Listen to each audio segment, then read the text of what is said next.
All, happy Monday. இன்றைக்கி morning breakfast வெண்பொங்கல், தேங்காய் சட்னி, தக்காளி வதக்கல்.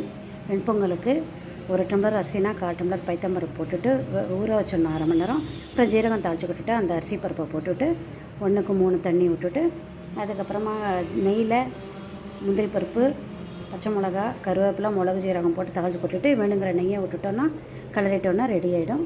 தேங்காய் சட்னிக்கு பொட்டுக்கடலை, தேங்காய், பச்சை மிளகா, உப்பு போட்டு அரைச்சிட்டு கடுகு, கருவேப்பிலை தாளிச்சு ரெடி ஆகிடுது. தக்காளி வதக்கலுக்கு தக்காளியை சின்ன சின்னதாக கட் பண்ணிவிட்டு கடுகு தாளித்து கொட்டிட்டு தக்காளியை போட்டுட்டு உப்பு, காரப்பொடி, பெருங்காயப்பொடி, வெந்தயப்பொடி போட்டு வேணுங்கிற எண்ணெய் விட்டோன்னா ரெடி ஆகிடுது. இதுதான் இந்த மெத்தட் இன்றைக்கி மார்னிங் பிரேக்ஃபாஸ்ட்டு. பார்த்துட்டு கமெண்ட் பண்ணுங்கள், சப்ஸ்கிரைப் பண்ணுங்கள். இந்த மெத்தடில் செஞ்சு பாருங்கள். தேங்க்யூ ஸோ மச் ஃபார் வாட்சிங். வெண்பொங்கலோட தேங்காய் சட்னியும் தக்காளி வதக்கோட தொட்டு சாப்பிட்லாம்.